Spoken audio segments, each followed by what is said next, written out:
சற்றுமுன் வெளியான தகவல், மகளிர் உரிமை தொகையில் முக்கியமான தகவல் வெளியாகுது. அது என்னன்னு பார்க்க போறோம். நீ நம்ம சேனல் சப்ஸ்கிரைப் பண்ணாம இருந்தீங்கன்னா, மறக்காம லைக் பண்ணிக்கோங்க, சப்ஸ்கிரைப் பண்ணிக்கோங்க. மற்றவர்களுக்கு தெரியப்படுத்த ஷேர் பண்ணுங்க.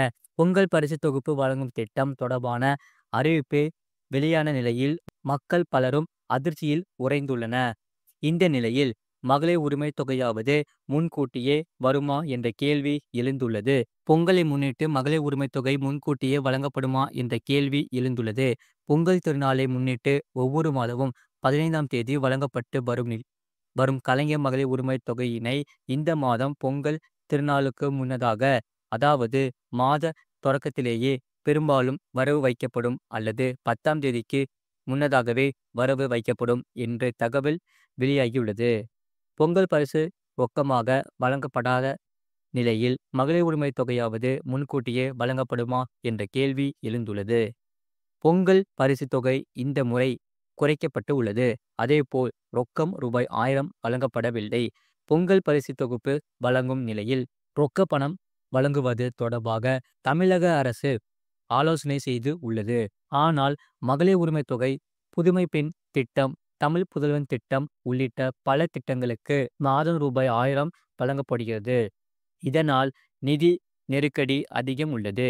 இதை சமாளிக்கவே தமிழ்நாடு அரசு இந்த முறை பொங்கலுக்கு ரொக்க பரிசு கொடுக்காது என்று தகவல் வெளியாகியுள்ளது. கடந்த வருடம் வெள்ளம் வழங்கப்படவில்லை. வெள்ளம் உருகி விடுகிறது. அதேபோல் இது தொடர்பாக புகார்கள் வைக்கப்படுகின்றன என்பதால் சர்க்கரை வழங்கப்படுகிறது. இந்த நிலையில்தான் வெள்ளம் வழங்க வேண்டும் என்று சென்னை உயர் நீதிமன்றத்தில் வழக்கு தொடுக்கப்பட்டு உள்ளது.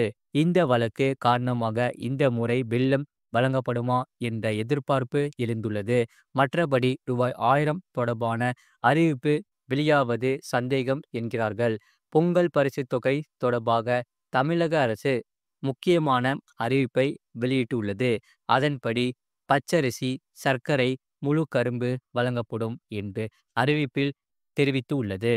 தமிழ்நாடு அரசு அறிவிப்பில் 2025ஆம் ஆண்டு பொங்கல் பண்டிகைக்கு அனைத்து அரிசி குடும்ப அட்டைதாரர்கள் மற்றும் இலங்கை தமிழர் மறுவாழ்வு முகாம்களில் வசிக்கும் குடும்பத்தாரர்களுக்கு தலா 1 கிலோ பச்சரிசி, 1 கிலோ சர்க்கரை, 1 முழு கரும்பு வழங்கப்படும்.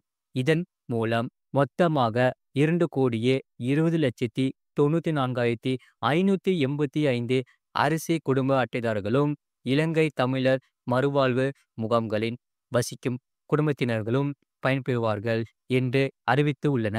இது போன்ற செய்திகளை உடனுக்குடன் அறிந்து கொள்ள மறக்காம சேனலை சப்ஸ்கிரைப் செய்யுங்கள். மற்றவர்களுக்கு தெரியப்படுத்த ஷேர் செய்யுங்கள். அது மட்டும் இல்லாமல், பொங்கல் பண்டிகைக்கு முன் இனிப்பான செய்தி சொன்ன தமிழக அரசு பெரும் மகிழ்ச்சியில் ரேஷன் அட்டைதாரர்கள்.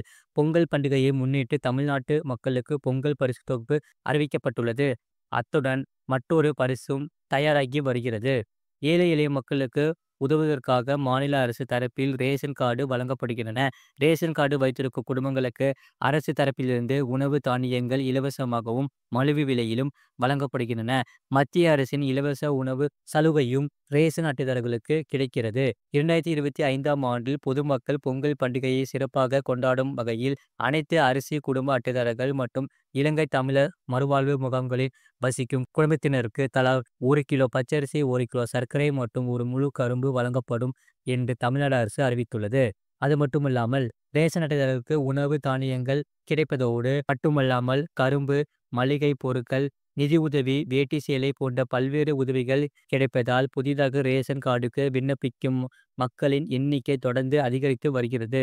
தகுதியில்லாதவர்கள் விண்ணப்பிப்பதாலும் போலியான ஆவணங்களை சரிபார்க்க கால தாமதம் ஏற்படுவதாலும் உண்மையிலேயே தகுதி இருந்து சரியான ஆவணங்களை வழங்கி ரேஷன் கார்டுக்கு விண்ணப்பித்த நபர்களுக்கு ரேஷன் கார்டுகள் வருவதில் தாமதம் ஏற்படுகிறது. இதனால் பொங்கல் பரிசு தொகுப்பு, மகளிர் உரிமை தொகை போன்ற சலுகைகளை பெறுவதில் சிக்கல் ஏற்படுகிறது. இது போன்ற செய்திகளை உடனுக்குடன் அறிந்து கொள்ள மறக்காம சேனலை சப்ஸ்கிரைப் செய்யுங்கள். மற்றவர்களுக்கு தெரியப்படுத்த ஷேர் செய்யுங்கள்.